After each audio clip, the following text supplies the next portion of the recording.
Yo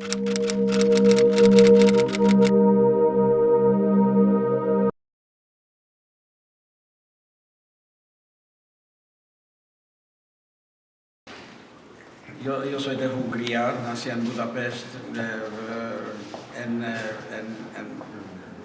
los demás países el holocausto ya comenzó mucho más temprano. En Hungría solamente antisemitismo siempre hubo y muy fuerte, pero persecuciones y ejecuciones solamente desde 1944, cuando los alemanes también oficialmente ocuparon Hungría.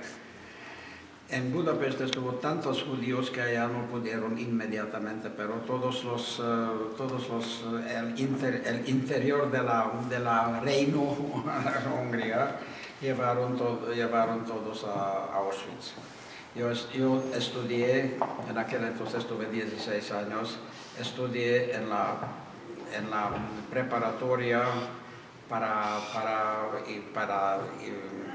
ingenieros de la comunidad judía de Budapest.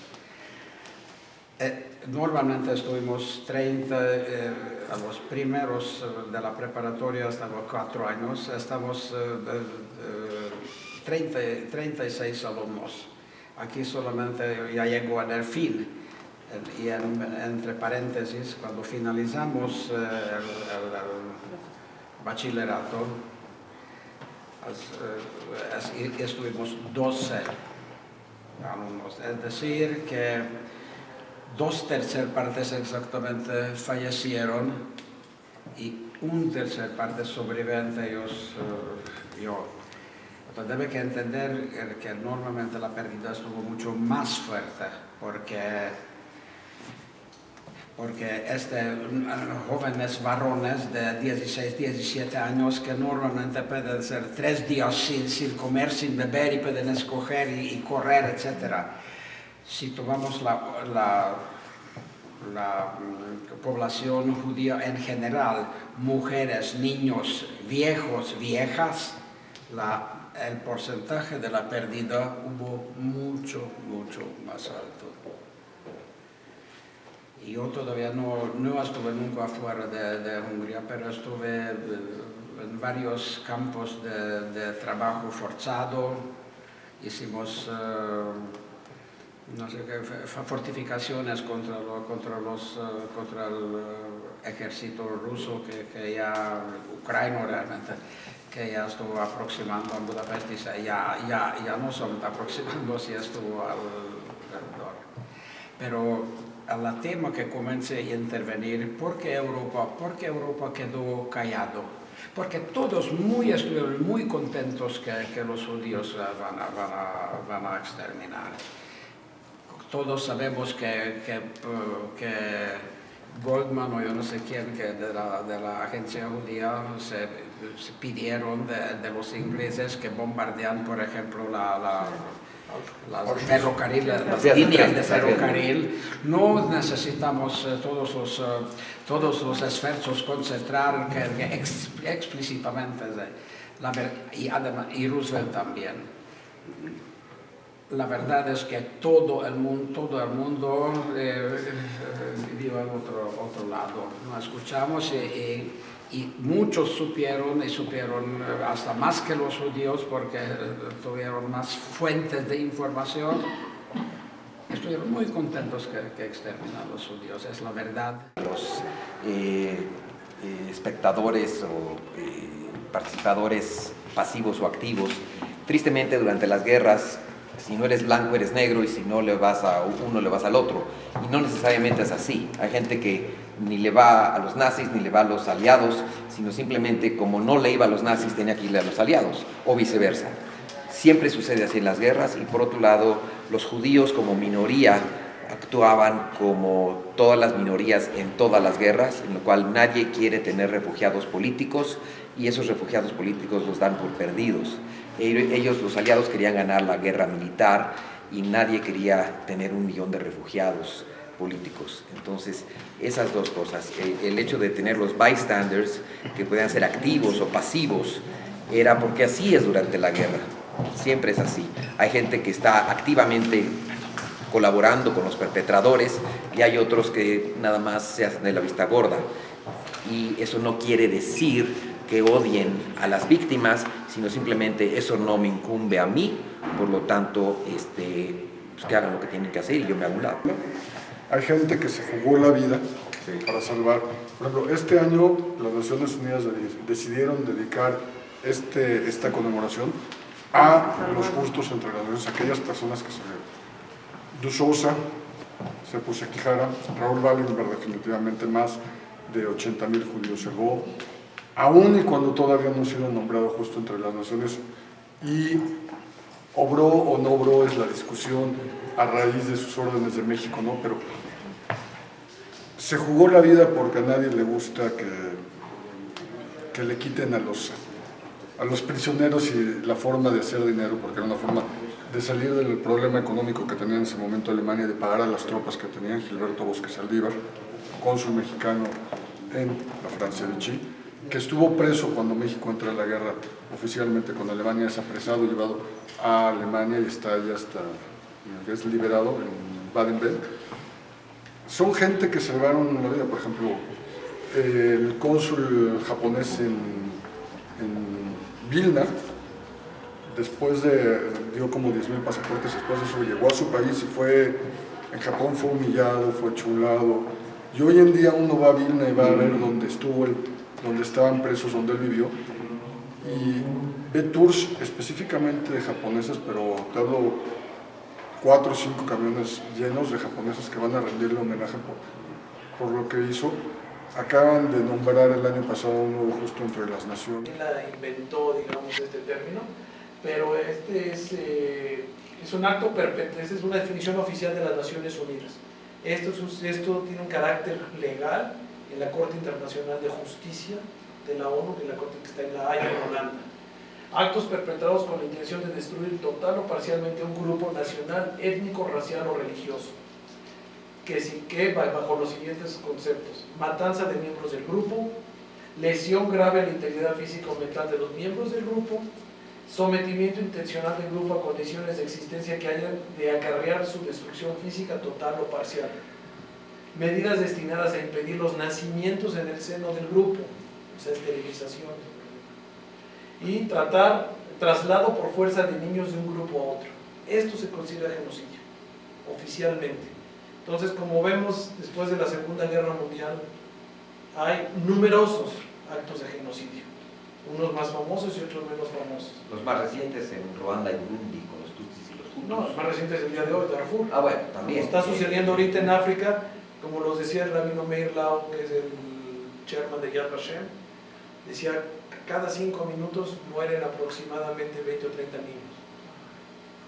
Está sucediendo ahorita y no hacemos nada. Siria, que ahorita vamos a ver, ya está cerca de conseguirse como un genocidio. Todavía no llega al carácter oficial de genocidio. Digo, está muriendo gente, pero no nos perdamos en las definiciones, pues está muriendo gente, pero nadie hace nada. Su trabajo contra el genocidio, y de ahí que lo acuñó en 1944 y la ONU lo toma oficialmente en el 48 como un término legal.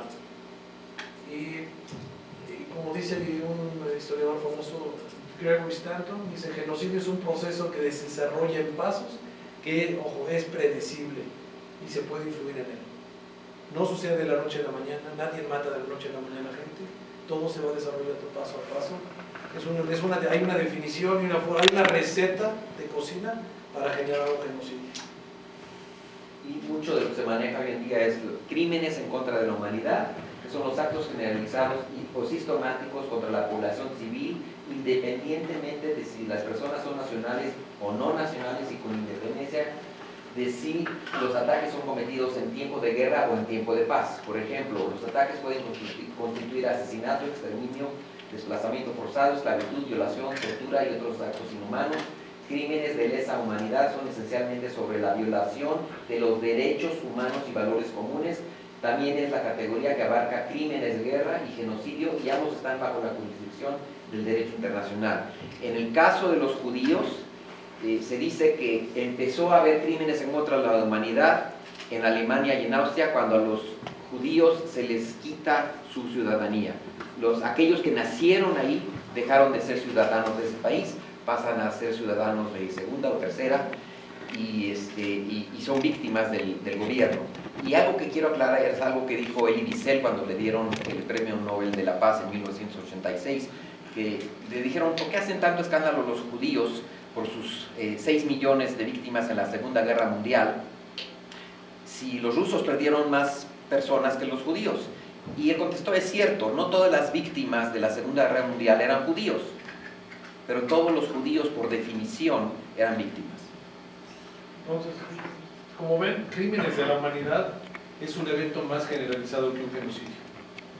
Genocidios son un caso particular del crimen de la humanidad, y el Holocausto o la Shoah, que vamos a ver, es un caso particular de los genocidios.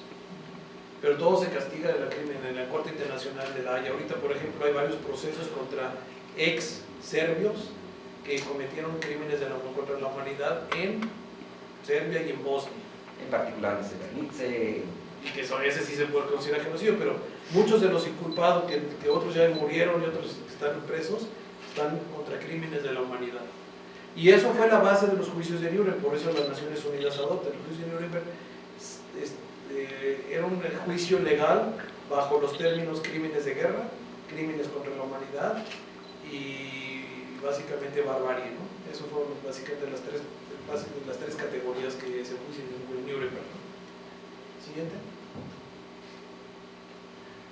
Este es muy importante. ¿Por qué la Shoah es un evento singular? Y no le digo único, porque no es la palabra en singularidad, no es lo mismo que unicidad, ¿no?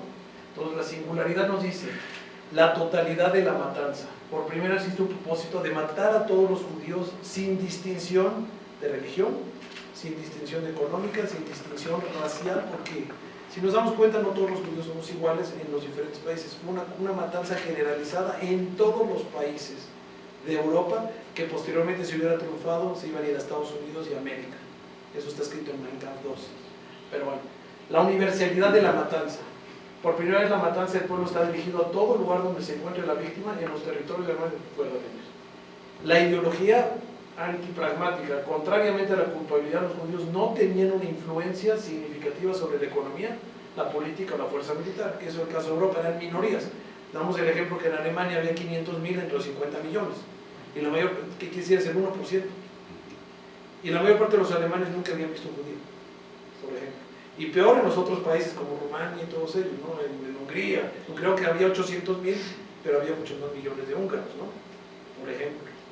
Y la otra que es muy importante es que no lo menciona el profesor Yehuda Bar, tomó la definición del profesor Yehuda Bar, pero yo creo que se le olvidó, se le pasó mencionar que es la primera vez, y ha sido la primera vez, que un gobierno o la serie de gobiernos utilizan todas sus instituciones políticas, militares, civiles, artísticas, todas las organizaciones de un gobierno con el fin de destruir un pueblo.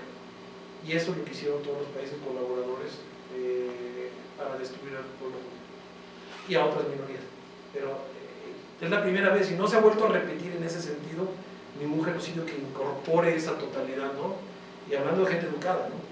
El profesor Yehuda Bauer estuvo en México hace unos 20 años, él nació en Checoslovaquia y es una de las principales autoridades a nivel de conocimiento histórico de la Shoah en Yad Vashem en Israel, decano de la Universidad Hebrea de Jerusalén. Él estudió en Inglaterra y en Gales, en la Universidad de Cardiff, en Gales. Él nació en Palestina. No, nació en Checoslovaquia, pero Checoslovaquia. Ah, bueno, y luego emigró a Palestina. Sigamos. Bueno, entonces para repetir un poco de que esta resolución fue aprobada en el 2005 en las Naciones Unidas y Ban Ki-moon, en ese momento secretario general de las Naciones Unidas, dijo que negar los hechos históricos, especialmente en relación con un tema tan importante como el Holocausto, es simplemente inaceptable. Igualmente inaceptable es que se pida eliminar cualquier Estado o pueblo. Me gustaría que todos los miembros de la comunidad internacional respetaran este principio fundamental, tanto en la teoría como en la práctica.